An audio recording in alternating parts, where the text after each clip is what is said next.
안녕하십니까. 이은복 목사와 함께하는 레위기 산책입니다. 레위기의 총 주제는 19장 2절 너희는 거룩하라 입니다. 우리가 레위기를 산책하면서 더 거룩한 공동체가 되기를 소망합니다. 먼저 13장의 정답 퀴즈를 살펴보겠습니다. 1번 나병에 관한 규례는 질병보다는 정결함과 부정함에 대한 것입니다. 그래서 나병의 진단과 처방을 의사가 아닌 이 사람이 합니다. 이 사람은 누구일까요? 정답 제사장입니다. 2번 나병에 걸린 환자는 옷을 찢고 머리를 풀며 윗입술을 가리고 어떻게 외쳤습니까? 부정하다, 부정하다 라고 외쳤죠.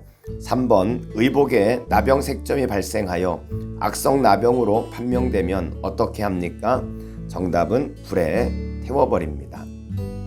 잘 맞추셨습니까? 우리 계속해서 레위기 14장을 묵상하겠습니다. 레위기 14장은 나병 환자에 대한 정결 규례와 가옥에 발생한 나병에 대한 정결 규례를 소개하고 있습니다.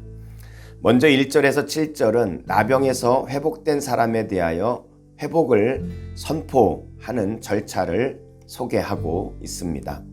제사장이 회복된 사람을 위해 진영 밖으로 나가 진찰을 하고 나았으면 새 2마리와 백향목, 우슬초, 홍색실을 준비하게 합니다. 제사장이 준비된 것을 가지고 정결의식을 행한 후에 환자의 옷을 빨고 그리고 환자 몸에 난 모든 털을 밀고 그리고 환자가 목욕을 함으로 정결하게 되어집니다. 그리고 7일 동안 더 지난 후에 8일째 되는 날 다시 털을 밀고 옷을 빨고 물에 씻어 정결하게 되어지는 것입니다. 10절에서 32절은 나병 회복 선포 후 7일을 지나 8일째 드리는 정결 제사 규례입니다.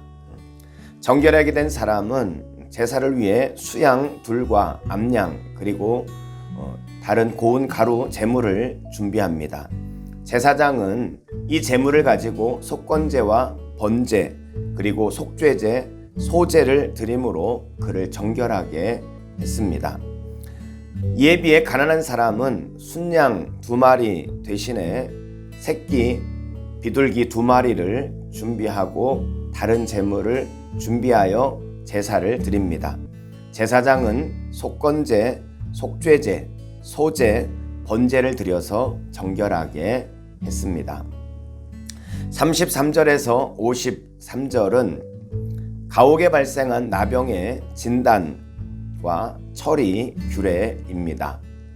가옥에 나병 색점이 발생하면 집안의 모든 물건을 비우고 제사장이 가서 진단을 하게 되어집니다.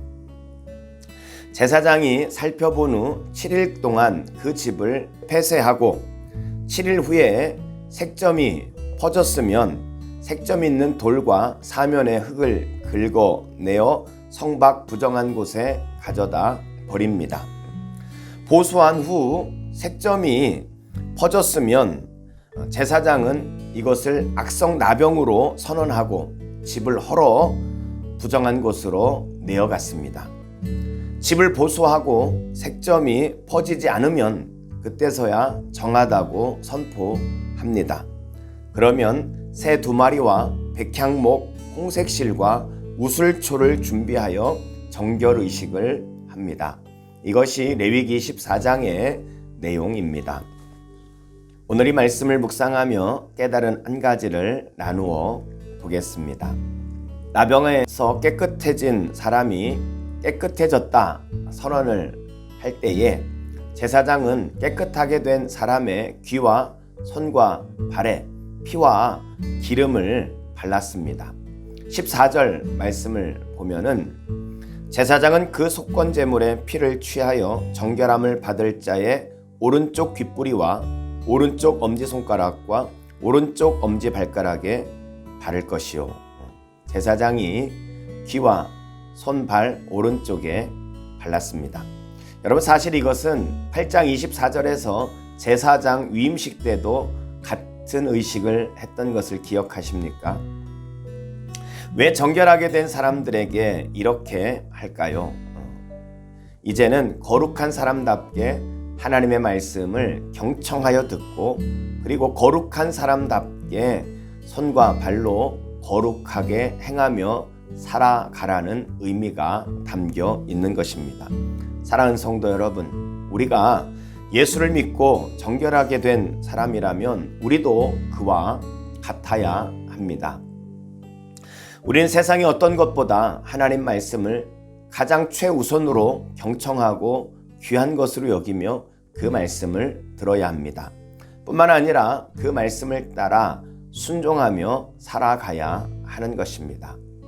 사랑하는 성도 여러분, 지난 주일 우리는 낙심한 엘리야가 어떻게 낙심을 극복하고 일어섰는지를 말씀을 통해 나누었습니다.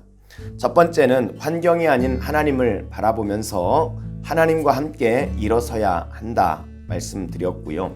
두 번째는 하나님이 보내주신 천사, 즉 동역자와 함께 일어서야 한다고 말씀을 드렸습니다. 그리고 마지막 세 번째는 하나님께서 우리에게 주신 사명, 그 사명을 붙들고 일어서야 한다고 말씀을 드렸습니다.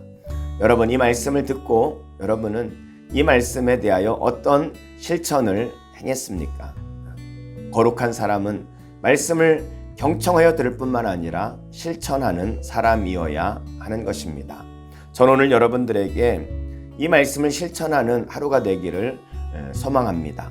그래서 특별히 이제 목장교회가 오픈했으니까 목장원들과 함께 기도하고, 또 목장원들을 위해서 전화도 하고, 목장원들을 좀 살펴보면서 여러분의 동역자들과 함께하는 시간을 가졌으면 좋겠습니다.